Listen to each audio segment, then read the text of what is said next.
Fala pessoal, tudo bem com vocês? E o feriado? Descansaram um pouco? Brincaram bastante no Dia das Crianças? Brincadeira, tá pessoal? Bom, vamos seguindo aqui com o último grupo de cátions, né? A gente já estudou vários grupos aqui, né? E o penúltimo era do magnésio, né? Onde tinha algumas reações lá de identificação daqueles metais. Passado o grupo do magnésio, sobra os metais que não precipitam facilmente. Vamos dizer assim, facilmente, tá?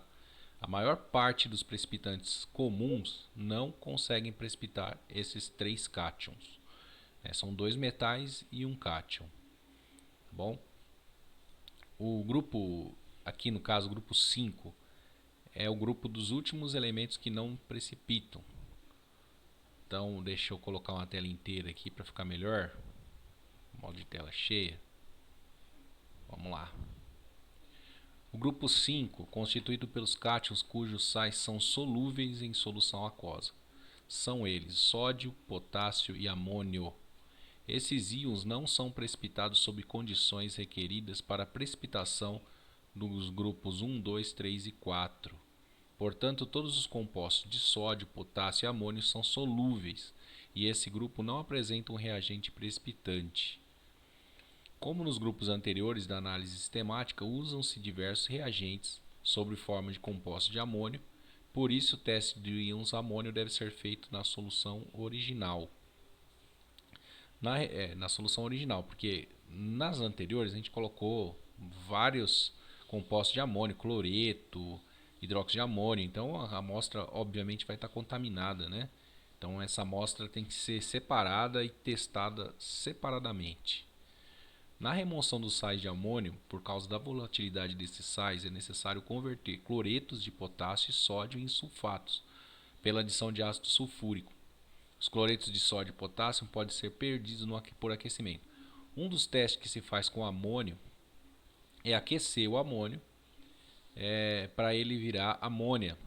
E aí a gente faz um teste, né, dessa liberação de amônia, tá? Eu vou ler a seguir como é que funciona. Então é o seguinte, não existe um reagente que precipita dentro daqueles outros grupos, né? Então eles vão sobrar. Então a gente vai pegar a amostra original e vai fazer alguns testes. O magnésio ele pode ser precipitado, o amônio pode ser precipitado a partir do nitrato de magnésio. Adicionando esse nitrato de magnésio a gente consegue fazer um sal duplo de magnésio e amônio, tá? Fosfato de magnésio e amônio. Aí vamos seguindo aqui. Aí você centrifuga e separa.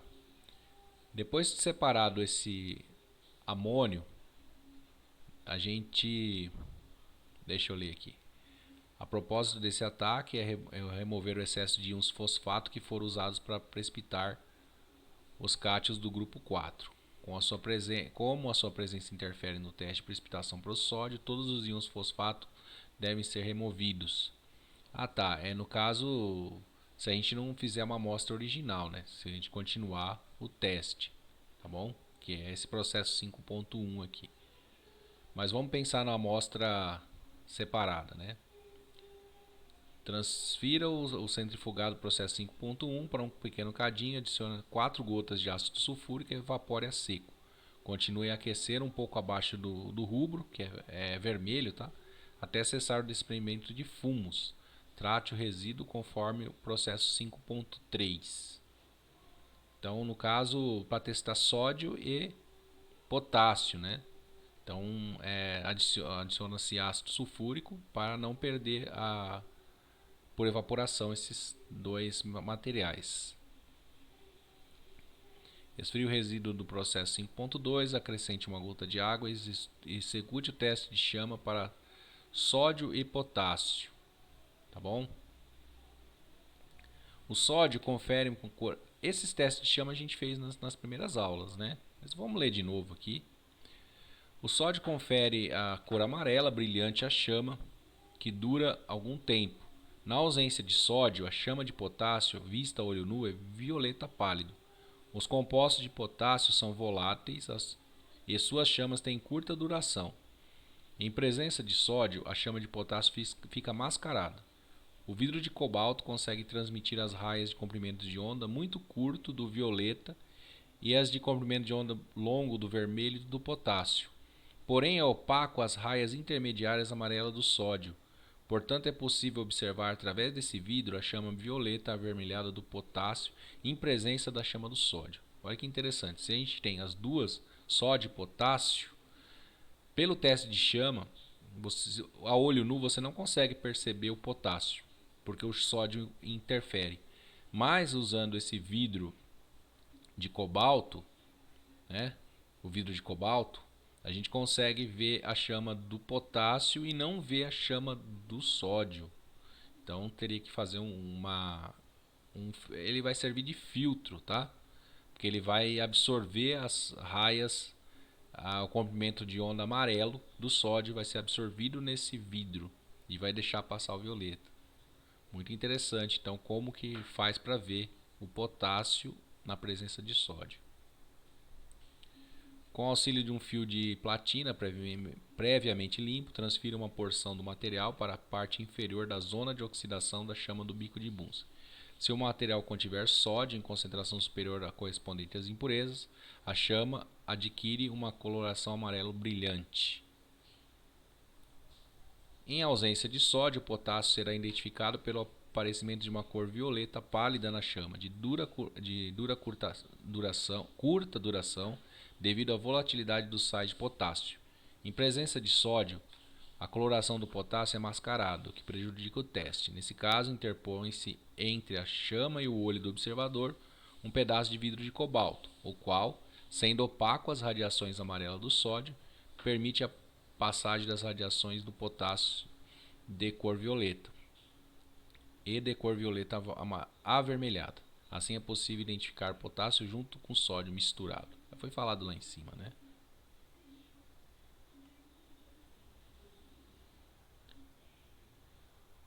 Para confirmar a presença desses dois metais, empregamos o seguinte processo. Trate o restante do material contido no cadinho com 5 gotas de água. Recolha 2 gotas da solução em um tubo de uma centrífuga, junte 4 gotas de acetato de zinco e uranila, deixe em repouso por 2 ou 3 minutos. O aparecimento de um precipitado amarelo esverdeado indica o sódio. Tá? Sódio mais zinco, acetato de zinco, zinco metálico mais uranila, forma esse composto aqui. Eu nem sei o nome desse composto, gente.